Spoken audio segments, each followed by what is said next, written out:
Conspiracy theories, eh? Wait till you get a load of this.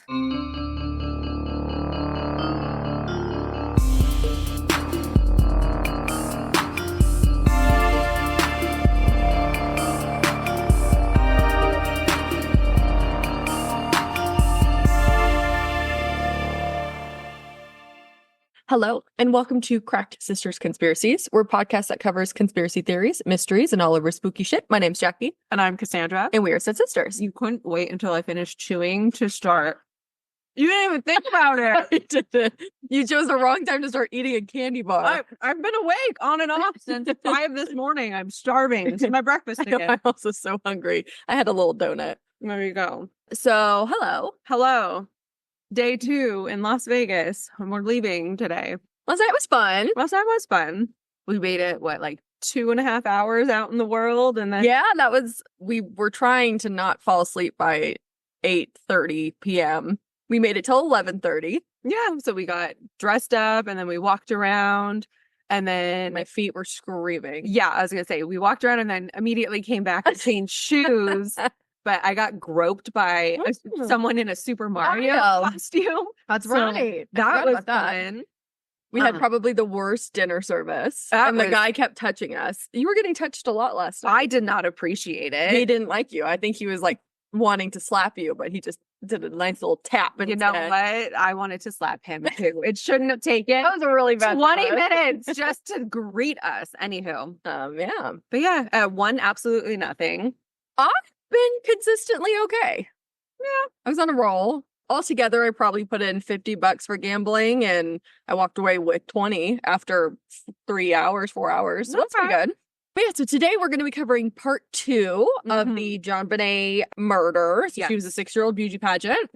And if you're listening to the episode backwards, I would suggest going to part 1 first. Part 1, which is episode 36. Listen to that first because otherwise everyone roughly knows the story, but you're going to be significantly lost a little bit, I think. Okay. So I will give a brief recap for everyone who's listening just to jog some memories and make sure we're all on the same page. So last week we talked about the Ramsey family. There's the dad, John, the mom, Patsy, 9-year-old Burke, and then 6-year-old JonBenét. Okay. It is the day after Christmas, so December 26th, 1996. And Patsy had gotten up around 5 a.m. to get everything ready for a family trip to Michigan. As Patsy is descending the stairs, she finds pieces of paper laid out on the stairs. She reads it, realizes this is a ransom note, and that her 6-year-old daughter has been kidnapped. Or has she? Patsy called 911 and gave a rather unconvincing performance, in my opinion, on the 911 call. Police arrived. They fucked up the scene. They contaminated everything. They let other people contaminate. Then they sent John and his friend Fleet to search the house themselves to go see if they can find anything strange. That's when John finds his dead 6-year-old covered in a blanket in the basement. Instead of lovingly carrying her, caressing her, he picks her up like she is a baby that just had a blowout and brings her dead rigor mortis body upstairs and puts it down in front of the Christmas tree. Everyone says, oh, fuck, this is a dead person. And then they call the coroner. Okay. And so that is where we are. So now we were going to talk about the autopsy. Oh, okay. The coroner, John E. Mayer, arrived at the Ramsey house at approximately 8 p.m. that evening. Upon looking at the body, he saw that JonBenét had duct tape over her mouth. A white cord was wrapped around her neck, and then cord was very loosely wrapped around her wrist. Okay. She had been wearing a long sleeve white shirt with a silver sequence star in the middle. She had long johns on. Oh, like thermals? Yes. Okay. And then she had white underwear with rosebuds and the word Wednesday on it. Was it Wednesday? I don't know. I didn't think to check. I feel like that's a lot of pressure to put on a kid to keep up with the actual days of the week. I know. She also had a red ink drawing of a heart on the palm of her hand. That's weird. There was green Christmas garland stuck in her hair.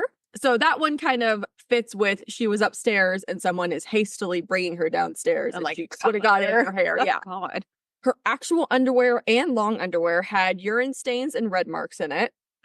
Yeah. So they think it was a little bit of blood. During the autopsy, Mayer found that JonBenét had a skull fracture that measured 8.5 inches long. And her head is only that's like, yeah. It was pretty extensive and it was caused by an unknown object. JonBenét had been strangled with a homemade garrote, and it was made of a paintbrush that was found from inside of the basement. So she was like, there was the cord around her neck, and the cord was like attached to the handle of a paintbrush to give someone like leverage to. Oh, yeah. God. Yeah.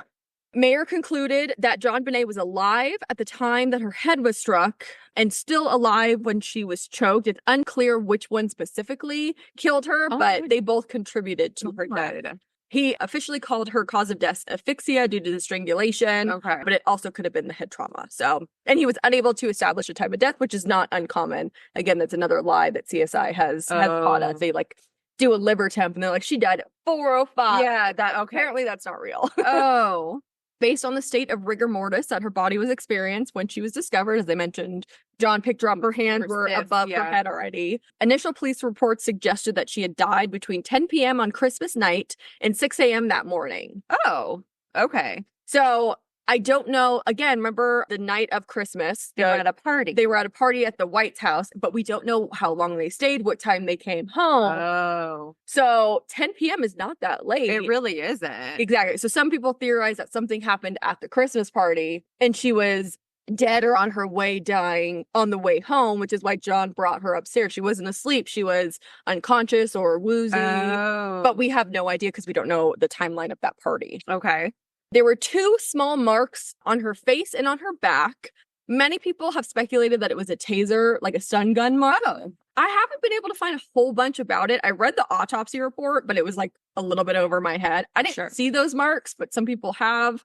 Apparently, the marks are consistent with the air taser stun gun, like that specific model. Okay. So people think that had something to do with that.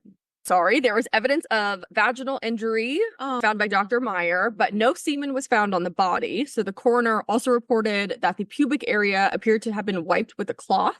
Okay. It is presumed that JonBenét was sexually assaulted with the handle of the paintbrush. Oh my God. I know. I don't I'm sorry. understand what compels people to do things to other people, especially children. I know. There were many small scrapes and bruises on her body, including scraping and swelling in her vaginal area, scrapes on the back of her right shoulder, her left lower back, and left lower leg. So people are like, oh, that's consistent with her being somewhat conscious and trying to fight off an attacker.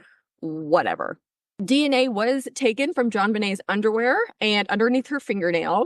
Yeah. And they had taken samples from everyone in the family, close friends, and it never came back to anybody. Okay. And then FBI checked the DNA against the sexual offender database, and they still weren't able to find anything. But I don't necessarily think that's like the end all be all. Normally it would be, but because they contaminated the scene so fucking badly, it would be so I feel like it's so degraded if they were even able to get it. So I don't take that personally as like a final thing. Yeah. But apparently DNA can survive up to 5 days. So the DNA underneath her fingernails could have been from a completely unrelated event. Okay. So who knows, man?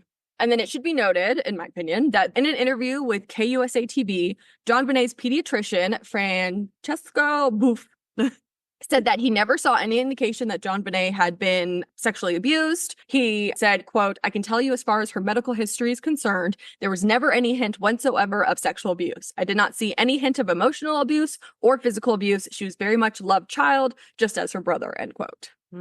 So a lot of people think that the dad was like doing stuff to the daughter, but according to the pediatrician, there was no history of that. At least that was his public statement. I also think it's weird that the pediatrician is making a statement at all about it, but I don't know. I don't know, man. Okay, so now we're going to talk about some evidence found. Ooh, okay. So even with John absolutely ruining the crime scene, friends and family fucking up the crime scene, they were still able to find a good amount of evidence in the basement and in the house itself. Okay. Police have found a broken basement window.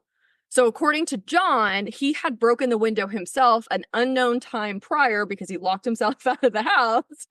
This sounds very familiar. And like broke the window to get in and just never got around to getting it fixed. Gotcha. So plausible. Okay. Yeah. So originally like, oh, that's how the intruders got into the house. there was a spider web on the outside of the window, or like over the window. So like it's been like broken for a while. That's what people think, but apparently spiders can build webs in as little as 30 to 60 minutes. That is true. I accidentally took down Big Bertha's web. That's right. And before she came to avenge said web, she had put a new one up, like lickety split. So, okay. So technically, it is plausible that an intruder came in, whether he went out or the window or not, and then a spider was able to build a web. Okay. A pubic hair was found on the blanket that JonBenét had been wrapped in, but it did not match John, Patsy, or Burke. A neighbor had commented that they heard a scream at some point, and the police did test and confirmed that if someone was screaming in the basement, because their house was so fucking big, you would not hear it upstairs. Okay, yeah. Because they're like, well, if a neighbor heard it, why didn't you hear it? But they did a test and they confirmed that they wouldn't have heard it. Oh. The white rope that JonBenét had been tied up with and strangled with was not from inside the house, but there was some of that rope found on the bed in the guest bedroom next to her bedroom. Okay. So it didn't originate from the house, but there was like extra that they left in the guest bedroom on the bed. Why? That doesn't make sense. And it's like, you're going to bring that, but you're not going to bring paper, pen, your ransom note. Yeah, that doesn't add up at all. No. And for whatever reason, because you also mentioned the pubic hair that didn't match anyone, I was thinking back to like the big parties that they throw at their house. Do they do like weird swinger parties and shit? Not to my knowledge. Maybe but that could be. That's true. They have like 13 bedrooms or something. Who knows?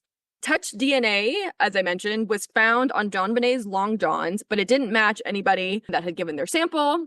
And then DNA found from inside of her underwear was from the same person, presumably. But in 2010, it was reported that experts actually think that they're from two separate people. Oh. So they thought it was the same. Don't know how you do that. Yeah, I don't. And then they found like, no, it's not. But then also there were some reports that the manufacturer in China that made the underwear and the long johns, it was that person's. What?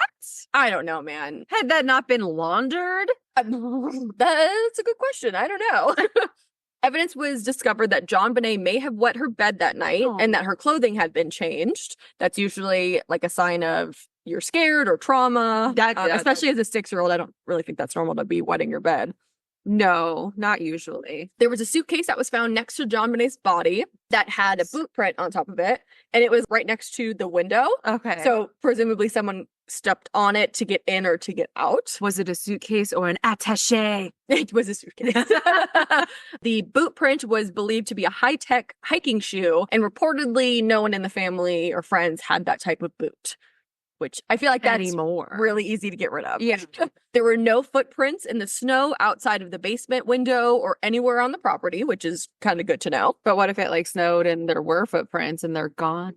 That's true. Yeah. Okay. But sometimes a lack of evidence is also evidence, so who knows? Investigators took writing samples from dozens of people, including John, Patsy, Burke, John Ramsey's children from his first marriage, because this is not his first marriage, Fleet White, Bill McReynolds, who you'll find out a little bit later, but he played Santa Claus for the Ramsey's Christmas party. Oh, okay. A neighbor, and over 60 other individuals. So they were taking writing samples from a shit ton of people because obviously this ransom note was handwritten, and that's the best way to compare it. I feel like if you know, in the instance of maybe Patsy being the one that they suspected, I would change my writing up either on the ransom note, or if I'm doing the writing sample, I would write differently than I normally do. True. Like, I feel like that's not a super like reliable way, but I don't know. We will circle back to that a little bit later. So now we're going to talk about really quick police cooperation. Okay. John and Patsy were dragged through the media Understandably. by the police because they lawyered up almost immediately. I am a firm believer, based on my history, that if you did it, don't say anything, get a lawyer. If you didn't do it, don't say anything, get a lawyer. I'm very pro shutting your fucking mouth, getting a lawyer. So I do not use that against them, but many people did. No, that is just how it's supposed to be. I agree. I agree on that. Or innocent, because there are things that can happen that you could be completely innocent, but you can incriminate yourself in some way, and now you're... Yes, I agree. So I'm fine with that. But they stopped cooperating with the police immediately. But that did not stop them from going on a media run. They did numerous amounts of interviews and all this, like basically a press tour, but they refused to answer the police questions. They didn't go in for individual questioning until a month or something later. That sounds weird. They said that in an interview that they had offered to give a polygraph, but the police department never took them up on that. And Boulder Police Department's like, no, you fucking didn't. Like, how dare you? You can come in fucking today and we'll do it. We'll never stop someone from doing it.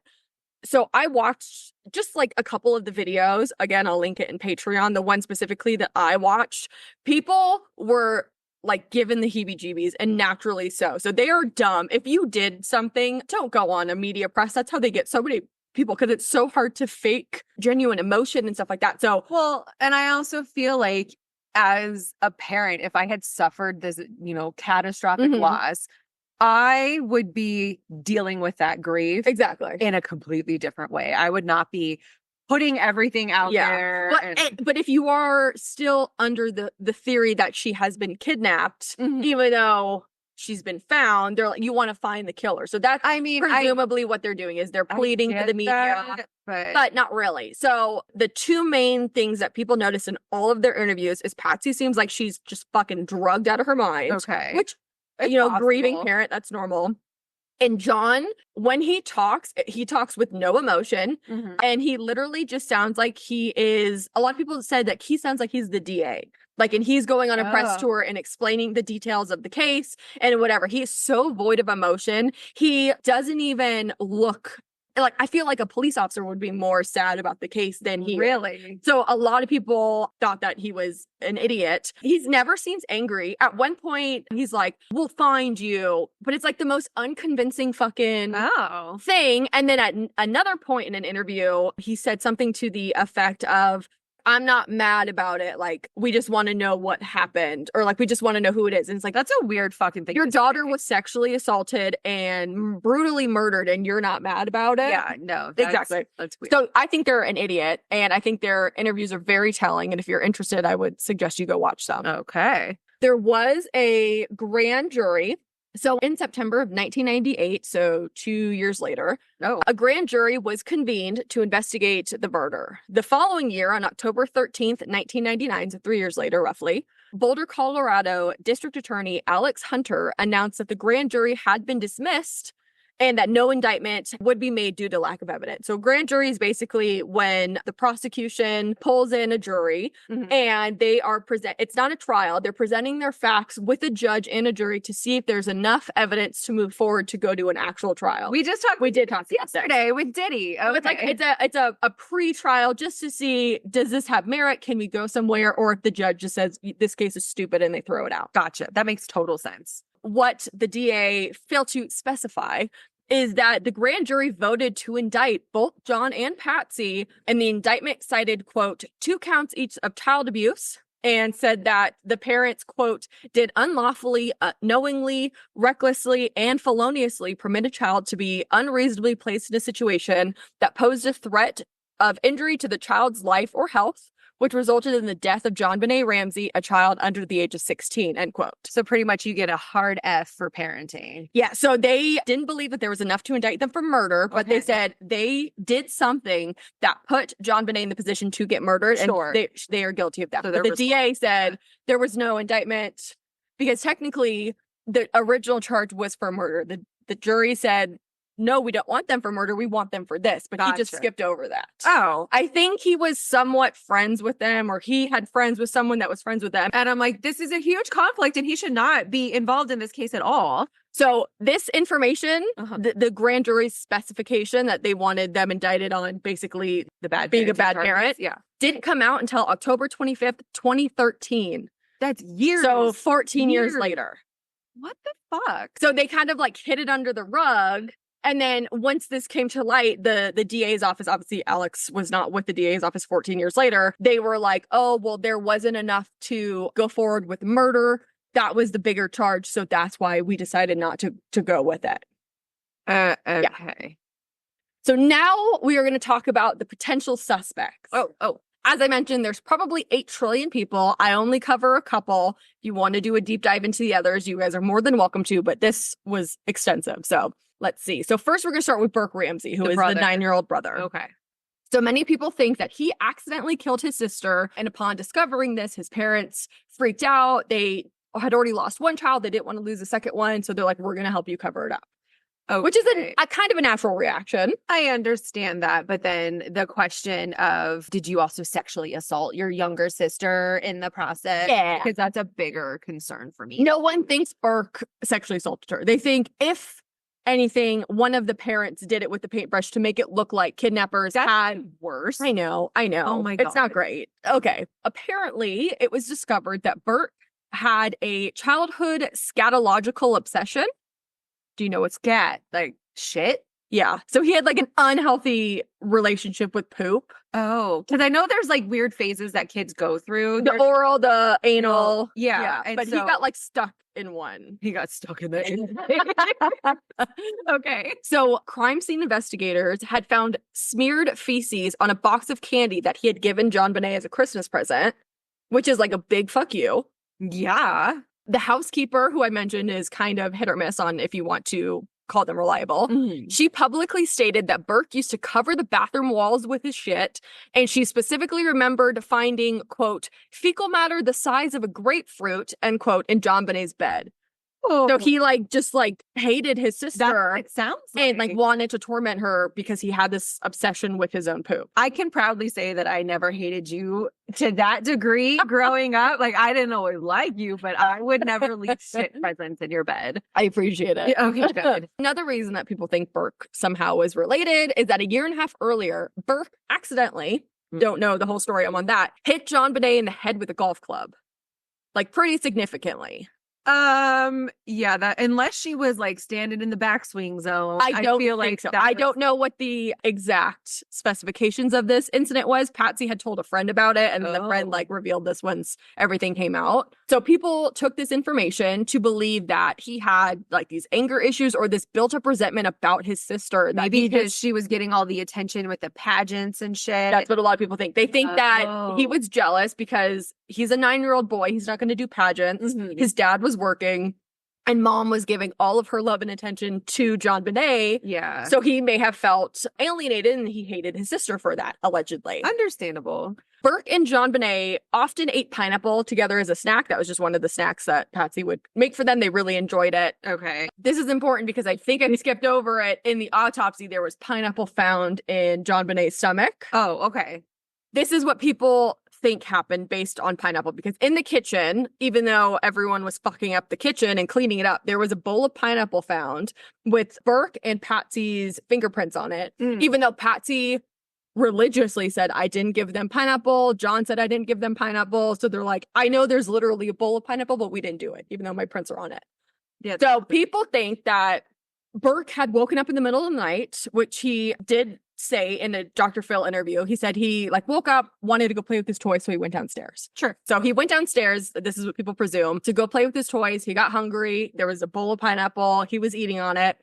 JonBenét woke up for some reason, came downstairs, saw that he was there, saw that the pineapple was there. It's a snack they both like. She took a piece of pineapple. That made Burke angry. You're taking yet another thing You're from taking me. more things from me. And then he grabbed something. People think it's like a mag light or a big flashlight. It's never been proven what the weapon was. But they think he grabbed something and just fucking hit her, but hit her a lot harder than he intended to. Kid's skull at the age of 6 is pretty rubbery still. Yeah. So that's why she didn't immediately die. That's why there was no blood. It was like an internal slow bleed. Oh. So then JonBenét went somewhere, passed out. Parents woke up, saw that JonBenét was unconscious or about to be unconscious, but she wasn't fully dead. They put 2 and 2 together that Burke had something to do with it. And they said, we need to come up with a plan right now. She was kidnapped. We need to make it look like it was someone else. Okay. There is an interview that I found a video of that I will link of 9-year-old Burke during a police interview. And he's sitting in a chair, the investigator sitting in another chair. And the investigator's just asking him questions. He's very uncomfortable. You can tell just by his body language. And the investigator's like, oh, what kind of snacks does your mom make? He's not saying pineapple. He wants to see what he naturally says. Mm-hmm. And it looks and kind of sounds like he was coached on what not to say. Oh. So it's like he's taking a really long time to say like peanut butter. I don't remember what fucking snack he said. And then after some point, he wasn't getting to it. So the investigator's like, well, what about like fruit or pineapple? And he like covers his mouth. Oh. And then says like, no, and then like shakes his head. But people, that is a sign that you're lying and it's your body's way of literally shutting you up. Oh my God. So he does that. And then like, he's just like super uncomfortable about anything having to do with like JonBenét or like kind of the specifications around it. And then at some point he asks about the broken window. Mm-hmm. And the kid is like so engaged. He's like looking at a diagram of the basement and he's like explaining it and he's like super comfortable. But like if it's asking about JonBenét, he's literally like his body language is curled up in the chair. He's fidgeting. So it's like so interesting to see like the difference in like how he responds to certain questions. The guilt is literally trying to escape his body. Yeah. There was also a Dr. Phil interview, as I mentioned, which he did as an adult. And people fucking dragged this family should just stop doing interviews. He is like 30 or something in it and he can't stop smiling. He kind of comes off as like almost not fully developed kind of. People are like, he's smiling, he's literally just like reveling in the fact that he got away with it. It's nervous. It's a very obviously a nervous smile. I'll put it in not like on. a psychopathic smile. But it's like it's the whole time he's just like, yeah, like you can tell it's not a genuine smile, but obviously they're asking about his sister and stuff. So they're like, the fact that he's smiling is associating it. I think that's both. It's just nervous. And Dr. Phil even came to his defense and he's like, you have to remember whether he didn't say like whether he did it or not, but he's like, you have to remember this kid was 9 when his sister was killed, whether it was by his hand or not. It's still trauma. That's trauma. And then he wasn't able to go to school after because he was getting hounded by the media. So now he had to get pulled out of school. People publicly think it was his parents. Apparently, Burke has never been considered a person of interest, according to the police department, whatever. So it's like, that's a lot. So this kid has basically become a recluse. And that's how he continues to live his life. So he finally stopped doing interviews and all this stuff. So I think he just got stunted developmentally. Absolutely. Whether he was involved or not. And I think that he is not a credible person to interview. And I don't think it's right to interview him because he needs to stop doing that. He does. Period. But okay, so that's Burke. So now we're going to talk about John and Patsy. Okay. Some people think because a child was killed, it's like statistically 9 out of 10 times or something that it's someone in the family. Some people think it was John specifically. Some people think it was Patsy, or they believe that John and Patsy came up with a plan for whatever reason to cover it up. Maybe they have buku bucks. I was going to say the cost of the pageant life was getting to them. No, they have so much money. Okay, so we're going to focus first on just John. And this is all the suspicious shit that he has done. Okay. As we all know, he was the one that found JonBenét. He went into the deep depths of the basement, immediately just was so lucky in finding her. And unceremoniously. And then picked her upstairs, carrying her in the weirdest way. That, was really uncomfortable to people once that came out. Mm-hmm. And then a lot of people think that that was proof of him going down there to do the last ditch effort to fuck up any evidence. Or if there was prints from him to say, well, it's because I found her. That's why my prints are there. Or that's why I'm somehow related to this because I found to give legitimacy to why anything related to him would be. Yes. Okay. And then, as I mentioned in the last episode, people think he was literally, his body was distancing himself from the daughter that he has something to do with by the way he was holding her. Yeah, I still think that's so fucking weird. Another weird thing is that John called his private pilot, Mark Archuleta. Of course he has a private pilot. Because he has 2 jets that they use. I don't think they own it outright, but they use it pretty often. On the morning of the 26th, before JonBenét was found. So you were supposed to be sleeping. After the 911 call. Oh. That's even weirder. So that's what I said until I remembered the fact that they had plans to fly out to Michigan. Oh. So I go, maybe he was calling to say, we have to cancel our flight. But that would not be in the forefront of my mind. That would be like low on the priority list at that point. Then it kind of goes back to suspicious. So according to a tip that was given to Boulder Police Department, John had, when he called the pilot, he asked him to come over and the pilot did. The pilot came over. What? Everyone. The pilot came over while the police were there, met John like around the side, and John handed him a box and said, take this to the hangar where the plane is at. That's not sus at all. What the fuck? So Mike is like, he's like, okay. And he takes it and he brings it to the hangar and no one says anything to the cops about it. Oh. Sources say that the items placed inside of that box were the sheets and pillowcases that were on JonBenét's bed the night that she was killed. So it could show possible urine because she alleged wet her bed, or it could show semen or some Any DNA evidence. Yeah. The nightgown that she was wearing that night, which presumably she soiled. Right. And then several stuffed animals, which had been on her bed just before the attack. Oh. So it's like, why would a dad get all of this evidence, this literal physical evidence, put it into a box and secretly hand it up to a pilot and not tell anyone about it? Because he's trying to cover up his own tracks. That was a big one that I found. Obviously, because of this information and many others, people think that John is super guilty and that he was directly trying to cover up evidence to, again, cover his ass. Reason number 3 why people blame him is that he mysteriously disappeared on the day of JonBenét's body being found, the 26th. Okay. This was after the ransom note had been found. Police had been called and Detective Arndt had already been on the scene. So this happened at least after 8 a.m. because that's when she arrived. It's unclear whether John had told everyone he was going to go get the mail or if he just left. But he went to go get the mail. Again, low priority things. Went to go get the mail, even though the house has a mail slot. And he was gone for an hour and 20 minutes. To get the mail the day after Christmas. When the police are at your house. I mean, yeah, that's after you're, yeah, okay. So he came back after an hour and 20 minutes. Did he have mail in his hand? He did. Went into the kitchen and was just going through it by itself. He wasn't talking to Patsy. He wasn't talking to any friends. He was like isolating himself. What the fuck? So I don't know where he went to get the mail. The post office is what people have said. But again, day after Christmas, it would be closed anyway. People think that John had gone out because it was getting real. Cops were there, detective was there. He needed to give himself a pep talk. He needed to go over what they agreed upon. He needed that time to really be able to sell this story because that's a really long time to go get the mail. It is. And then if you come back and you're just completely like, whatever, the fuck. Yeah. And then I alluded to it, but real quick, let's talk about John's life prior to meeting Patsy. Oh, okay. In 1996, John married his first wife, Lucinda Pash, and they had 3 children together. Oh. Elizabeth, Melinda, and John Jr. Interesting. Gets more interesting. John and Lucinda divorced in 1978, and that's when he met Patsy, and they got married and had their 2 kids. So John has 5 kids. Oh. Or he did. He did. On January 8th, 1992, Uh-oh. John's eldest daughter, Elizabeth, had been in the passenger seat of her boyfriend's BMW while they were driving one rainy evening. Car lost control on the highway, crashed into a truck, and sadly killed both Elizabeth and her boyfriend at the scene. Oh. Elizabeth was only 22 years old at the time of her death, and she was a flight attendant for Delta Airlines.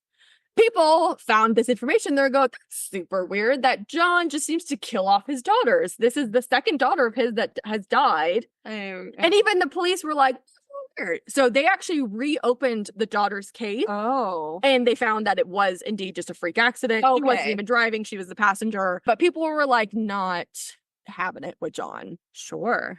So now, as far as like Patsy being the one that it was only her. Okay. There's really only one, I don't even want to say plausible. There's only one alleged kind of description of what Or situation in which Patsy would have killed her. Okay. So people think that at some point she went into JonBenét's room and saw that JonBenet had wet the bed again. Flew off the handle in a fit of rage. She got angry and accidentally hit her too hard.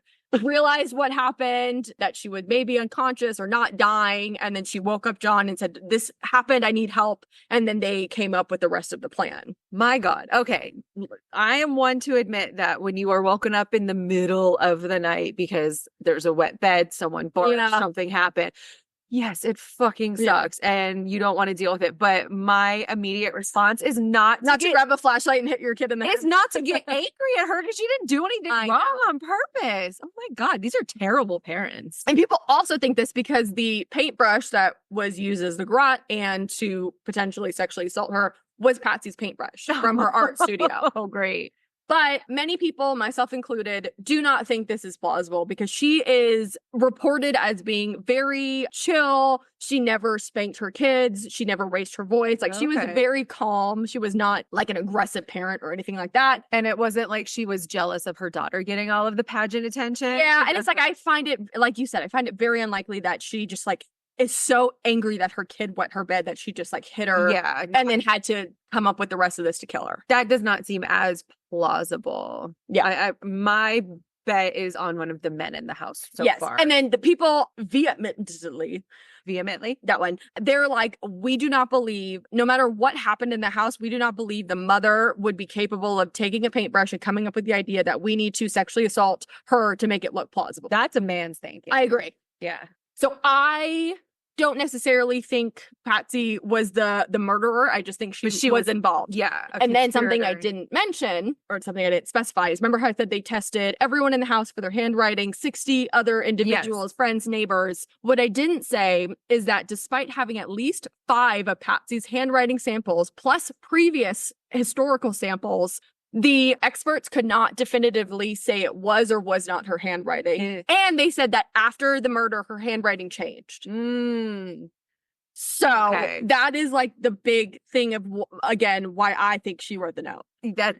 That definitely seems that. And as you mentioned, you said if you were going to write this note, you would change your writing, which it seems presumably that whoever wrote the note did. But because it was so long, at some point you forget and you get into a natural flow. So that's what they were comparing the writing to. And they're like, that looks like your writing. Interesting. Okay.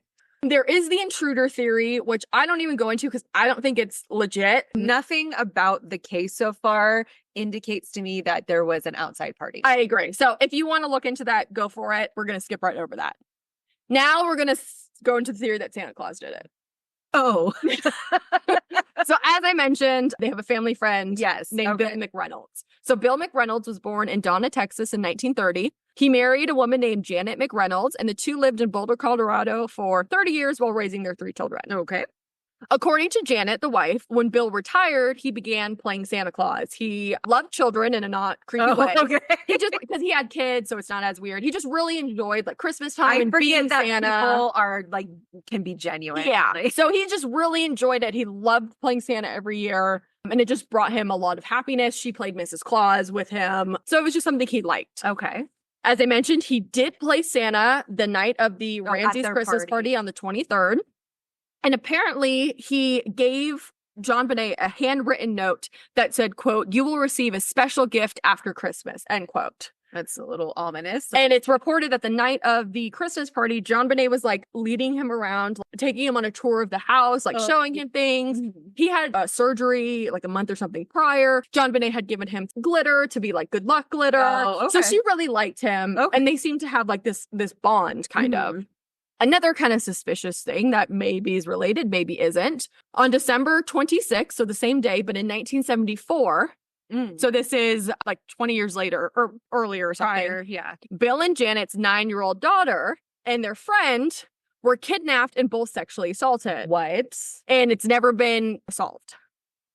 Are they alive? They are. Oh, okay. But they never found out who did it. And it was to the day 20 years later. That's weird. That's very weird.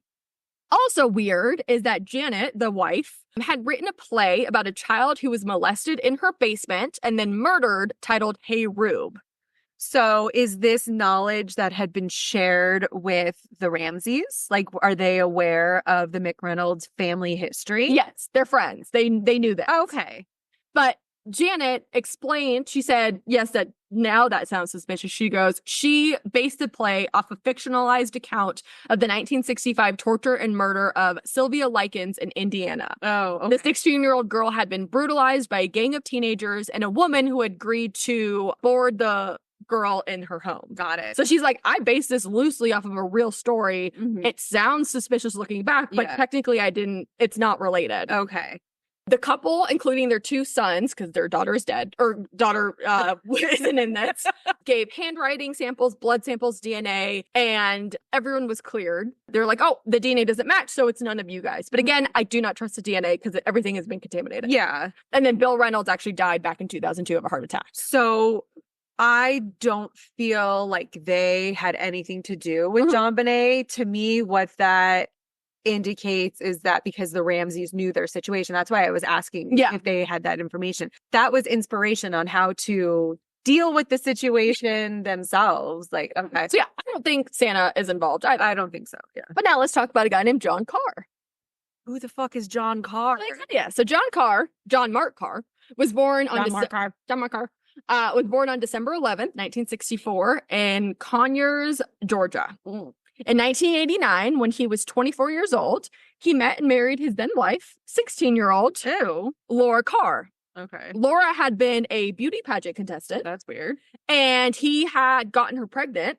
Oh. And in the state of Georgia, you don't have to get parents' permission to get married to a child if they are pregnant.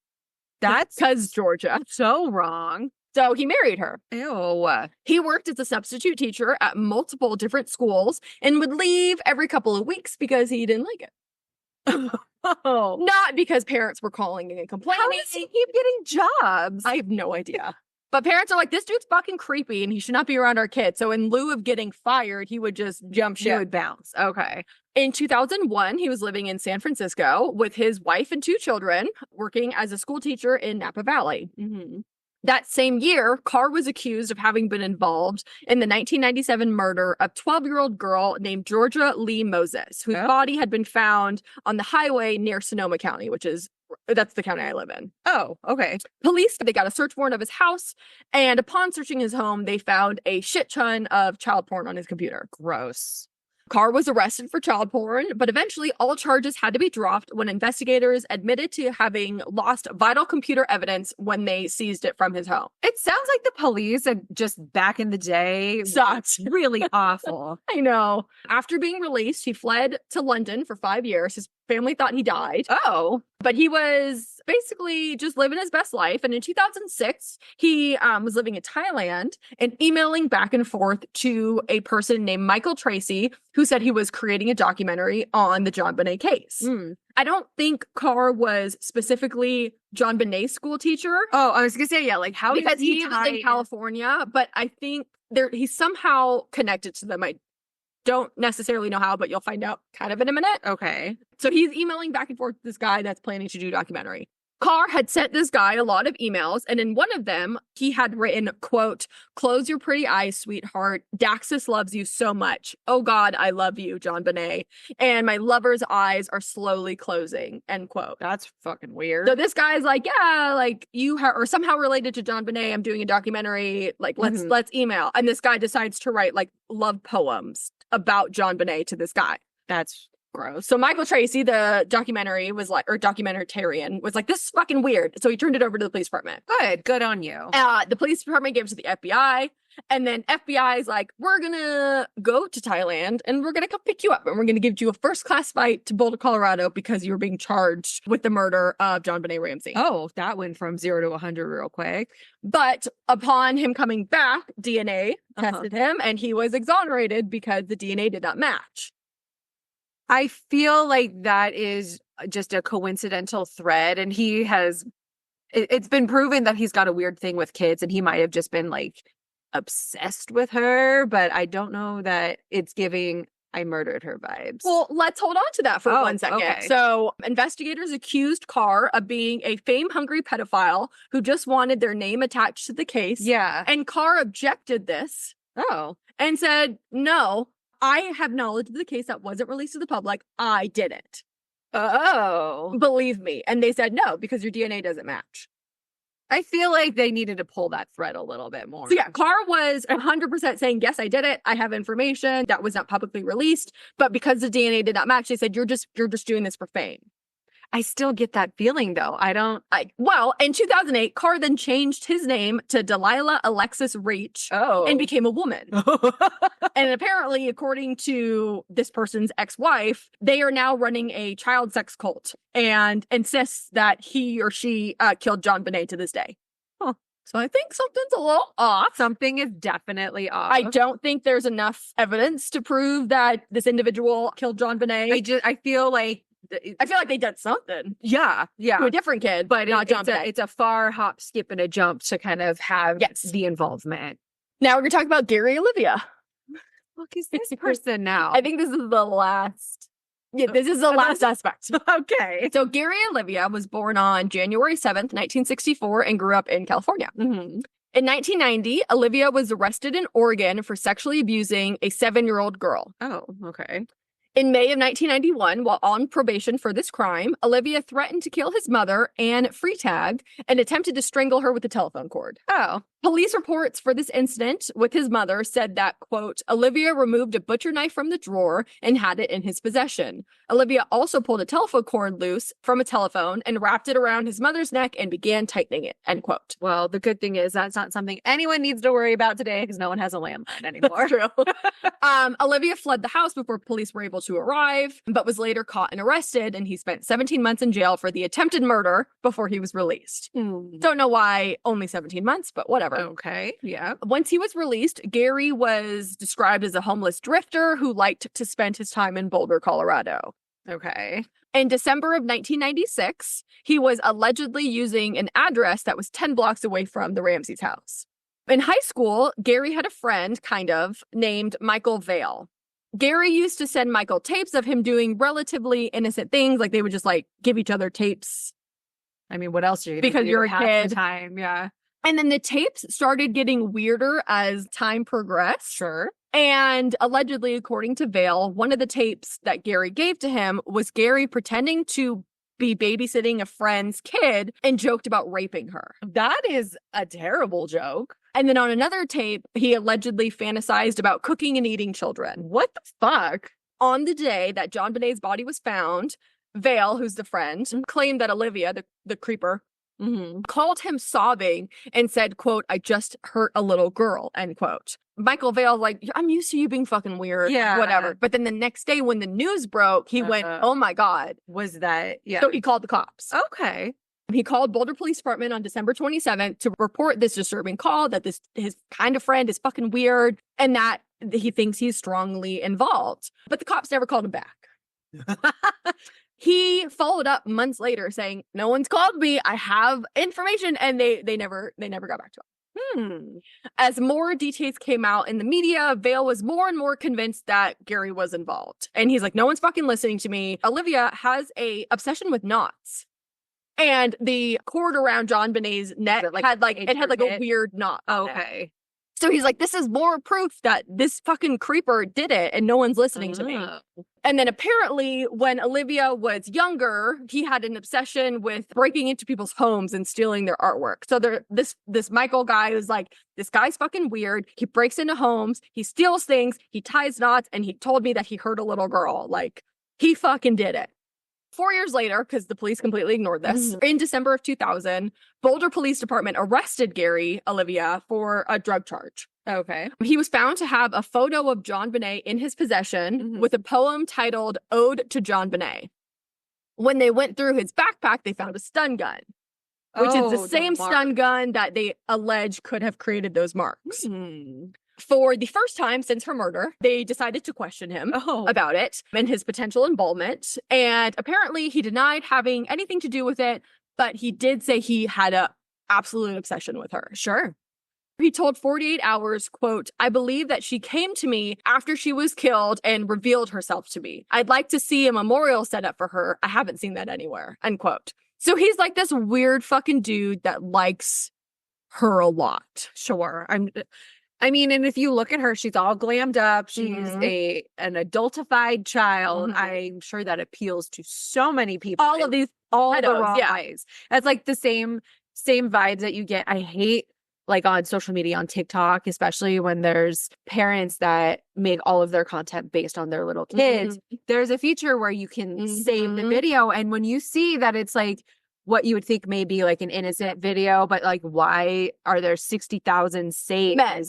From creepy men. Yeah. I agree. So it's like, that has been a thing forever and will continue to be so. So that kind of fits that, vibe, but. So Gary was ultimately cleared because his DNA did not match. Again, I think this is I feel like the DNA is just. I think it's incredible. Yeah.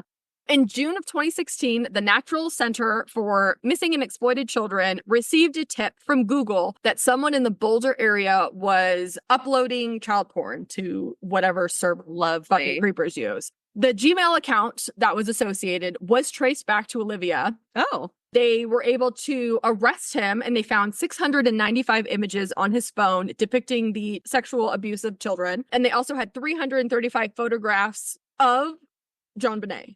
It wasn't child porn of her, but there were including photos of her autopsy, which are public, and they do show her nether regions, which startled the shit out of me because I was not expecting to see that. I feel like that should not be the oh my God. So he was thankfully sentenced to 10 years for possession of all this child porn. That's not enough, but it's better than nothing. And while in prison, in 2019, he sent his good friend Michael, which I think Michael needs to like cut ties with this guy. Yes, changes. He sent him a series of disturbing letters and poems in which he claimed responsibility for JonBenét's murder, saying that he killed her by accident.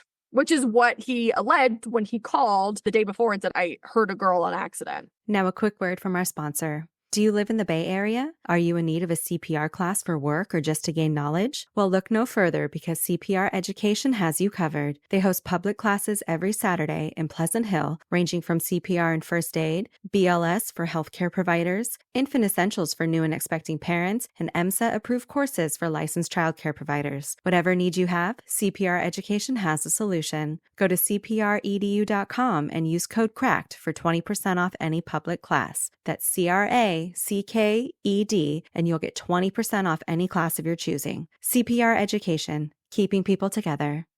The following are some quotes from the various letters he sent to his friend. I had never loved anyone like I did JonBenét, and yet I let her slip. And her head bashed in half, and I watched her die. It was an accident. Please believe me, she was not like the other kids. Oh. He's also said, JonBenét completely changed me and removed all the evil from me. And just one look at her beautiful face, her glowing, beautiful skin, and her divine God body, I realized I was wrong to kill kids. Yet by accident, she died, and it was my fault. Again, and Michael Vale called the cops because he's like, this dude's still sending me shit. I know you put him away for child porn, but I think he fucking did it. And then in 2023, they found significant similarities between Gary's handwriting and the ransom note. Oh. But despite this, they have never charged him officially with JonBenét's murder. Interesting. And then in 2024, he was released from prison early, and he has since been living his homeless life in the Denver area near a motel and a halfway house. And that's kind of where he's at. So where is everyone now? Yes. Let's find out, because we have no resolution to this case. So as of today, September 28th, some things have changed. In 1993, 3 years before JonBenét's murder, Patsy was actually diagnosed with stage 4 ovarian cancer at 36 years old. She was a goner. That's terrible. She had gotten treatment and was actually in remission for 9 years, but the cancer came back in 2002. And sadly, on June 24th, 2006, she died from cancer at the age of 49. That's she's a bummer. dead, unfortunately. In 2011, John moved to Moab, Utah, where he met and married his third wife, Jan Russo. Okay. In 2021, Boulder police put out a press release saying that the department had follow-up on every lead that has come in, including more than 21,016 tips, letters, and emails. And investigators have traveled to 19 states to interview and speak with more than 1,000 individuals. I feel like Michael Vale would be like, oh, no, you didn't. I do not agree with that. They even announced that they started using new DNA technology to test at least 5 pieces of unexamined evidence. Because presumably back in the day, they just didn't have the technology to do it. Okay. In 2024, it was like a couple months ago, John has been very active in the media lately, basically accusing Boulder PD of not doing anything, of letting the killer get away, of not testing important evidence, even though the evidence that John himself fucked up and just Chris didn't want to go over that, and that they weren't taking the investigation seriously. And he's like, we need answers. It's like, where was this conviction 20 years ago when your daughter was murdered? But that's okay. So he's just been doing a ton of shit talking about the department since 2022. And he even got a petition at some point with 30,000 signatures. And he gave it to the Colorado governor, asking the governor to allow independent testing by a firm of your choice to conduct DNA, basically, evidence. But I'm like, it's just so bullshit. Like, yeah, waited 25 years, and then now the case is either 25 or 30 years old, like, just recently. And so that's when he's like, oh, now I'm going to be outraged. I'm like, I don't know if you have dementia and you forgot. Yeah, no, it's wrong place, wrong time, man. Mm-hmm. Apparently, the governor even posted a letter to the local media saying that he was still optimistic that the case can be solved and that the Boulder Police Department is still actively working on it. It's considered an open case still. Okay. John is also pushing for states to enact the Federal Homicide Victims' Families' Rights Act, which basically means that homicide victims' family members can take action against the police department in their cases if the case goes unsolved for a certain amount of time. But like, what if But I'm like, you're the one reason that it went fucking unsolved, you piece of shit. And then in September of 2016, CBS aired a documentary titled The Case of JonBenét Ramsey. And the angle of this documentary was that Burke Ramsey killed her. Oh, okay. Burke did not take kindly to this very public act. Like, they outright said Burke did it. Oh, shit. Okay. So he sued CBS for $750,000 for a defamation lawsuit. Oh. I feel like you should go bigger with the network, but I know. Well, he also filed a $150 million lawsuit against one of the pathologists in the documentary. So, like, a single person, because this guy flat out said that Burke killed his sister. Oh. CBS allowed it to air, which is why they were getting a little one, but the guy that basically there said, was a specific yes. person. Okay. In January of 2024, the lawsuit was settled, and Burke did win an undisclosed amount of money. So he did win his defamation lawsuit. As of 2023, it's reported that Burke works as a software engineer. And as I mentioned, he lives a very private lifestyle. He works from home. He doesn't travel a lot. Sure. He's managed to stay out of the media and the public eye after his last Dr. Phil interview because it went so fucking terribly. And I believe that he lives in Utah because his dad also lives in Utah, but that hasn't been confirmed. Lastly, as of December 2023, the case is still open and being worked on. Boulder PD has stated that they are working with experts in DNA and outside DNA labs for testing, trying to find any solution to this. They've had like 5 police chiefs since then. They're different Texas and police officers. And in 2023, they announced that they have a new person of interest, but they wouldn't go into any details. So anyone with information related to this investigation or this case is asked to contact the tip line at 303-441-1974 or by email to bouldersmostwanted@bouldercolorado.gov. Oh. And that is the fuckery of the JonBenét Ramsey case. Good God. While some of the like side quest suspects were kind of interesting. Yeah, what's your takeaway from this? What do you think? My gut tells me it was a domestic incident. It was internal. It happened at home, something with the family, whether, like the initial thought of, okay, maybe the brother did something and then the parents tried to cover it up, or maybe it was the dad. I think it was one of the male parties, but Patsy was involved and she was complicit in covering it up and trying to make, something out of it. So that is also what I think. That's my feeling, which just makes it that much worse. I know. I can't imagine doing something like that to but like I get it. You lost one kid, you don't want to lose a second one. If your kid did it, if your husband did it, you would lose your husband. Like, it's traumatic. It's turning them in wouldn't make it any better. But at the same time, like, I can say with almost 100% conviction that if my husband had done something like that, I would my child, no, I would probably murder his ass. I know. But yeah, I would hand him over immediately. I know. Because what fucking monster are you? And also, that's going to reflect so poorly on me that that's the person that I chose in life. Because it's all about you. It's all about me. But yeah, that is insane. But that's why people are enamored by this case, even I was, because to this day, 25 or 30 years later, there's still no answers. It's as if it happened a week ago. That's crazy. And I don't think it will ever be solved. Probably not, given all of the fucked upness with the DNA and the crime scene and all of that. Okay, that was very interesting. Yeah, I don't have a topic for next week. I didn't even think about it. Oh my goodness gracious. So I'll have to figure it out. It'll be a surprise. It'll be a surprise. That's what I've been doing. Where can they find us? Well, can give us some more recommendations, or just find us on our social media platforms. We have an Instagram, we have an X, we have a Facebook, we have a Patreon where you can come check out our videos and get some more exclusive content. We have a TikTok, we have a website, crackssistersconspiracies.com. You can send us an email at crackssistersconspiracies@gmail.com. And yeah, that's about it. But with that, I'm going to say stay cracked, y'all. And have a great day.